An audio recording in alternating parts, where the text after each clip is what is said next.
Well, thanks for joining me for the next 5 minutes or so here in our Take 5 segment. These usually comes out on Friday, so if it's Friday morning, Friday afternoon, evening, or good night, right?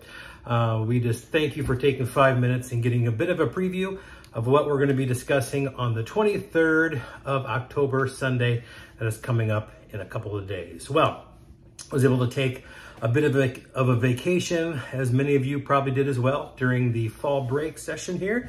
But we're going to get back into the saddle and back into our teaching series on the parables of Jesus, right? So what are we going to be looking at in this Sunday coming up on the 23rd of October?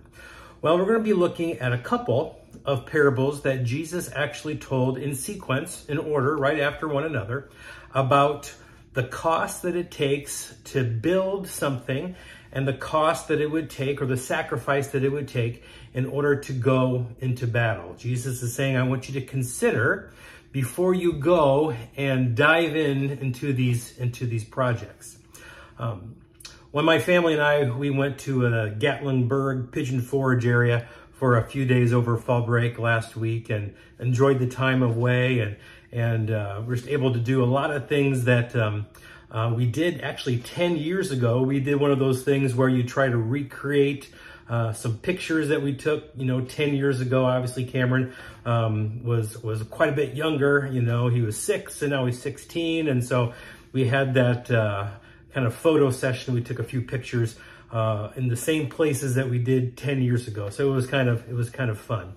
On the way back, as I'm driving, I'm not really paying attention. I'm going over in my mind what we did over the past week, what I have to do when I get back, sort of get out of vacation mode. And we're heading into a bigger city. And I want to get around this city because rush hour is coming up. And I know that I don't want to get stuck in that traffic. And yet at the same time, I know that eventually I'm going to need to get some gas. And so in my mind, I'm planning this correctly. In my mind, I'm thinking, it's going to take X amount of miles, X amount of time to get around the city. When we get to the other side of the city, I'm going to find a gas station and we'll just pull in and everything will be just perfect and hunky-dory. I'm planning this thing well. Well, we start to go around this city and it's a little more time, a little more miles than I originally had anticipated. And I'm thinking to myself, my gas gauge is getting a little lower than I really am comfortable with, not knowing, where the next stop is going to be. And yet in my mind, I'm thinking, well, there's got to be some exits, right after we get out of the city. I don't want to get stuck in this rush hour traffic and make sure that I get out of there.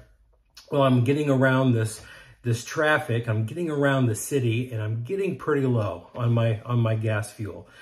And I'm purposely making sure that Tammy is kind of not in the knowledge of what's going on. And Cameron is in the back. He's, playing video games on his phone. And I'm thinking to myself, I'm just going to keep quiet and make sure that I'm the only one that's nervous here.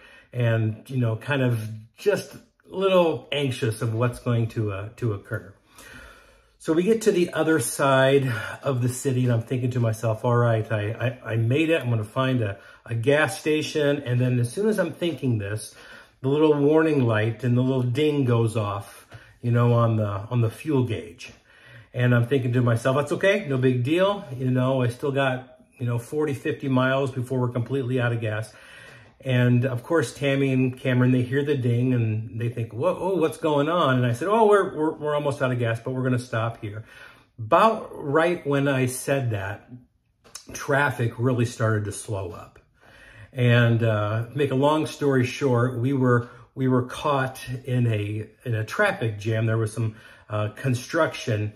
And I'm thinking to myself, oh, this isn't good. This isn't good. Don't have that many more miles to go before my tank is empty. I don't know how long this construction and this backup is going to last. And to make a long story short, my palms were really sweaty. I'm just kind of gripping that steering wheel, and Tammy is thinking, should we just kind of maybe go, through the median there and turn around and go back? And I said, no, I don't think so. And in my mind, I'm thinking, oh my goodness, this is like Clark Griswold, you know, I'm going to get stuck on the side of the road. I'm going to have to go out and, you know, across the desert, you know, to try to find gas and food for my family. And I'm thinking all these things in my mind, and Cameron's in the back going, nice planning, Dad. And I'm just kind of saying, well, thank you, Russ. I appreciate that, you know, a whole lot. Well, make a long story short, the traffic does start to release a little bit, and we get to a gas station really just right on time. I'm not saying that the car died, but it was about ready to die, I'm sure. It wasn't a real classy gas station. It was one of those gas stations where, you know, the bathroom is in the back and you have to go to the counter and get a key. You know, the key is attached to a cinder block, you know, that kind of a thing. But we got fuel and we were able to get back on the road, and everything was fine. But there was a moment, right? There was a moment where I was just pretty nervous and making sure that I don't think I planned this thing out real well. Well, Jesus actually tells two parables in Luke chapter 14 about taking into consideration what you are getting into. And he's talking about following him and being a disciple. And we're going to discuss two of those parables and some of the principles that we can draw from those parables. So we hope that you join us either in person 10 o'clock on Sunday, or else you can find us there on YouTube. You can get there through our Facebook channel. Thank you for your support. We're looking forward to see you on Sunday. Haven't been there for a week or so to get back into the saddle. God bless and have a great rest of your day.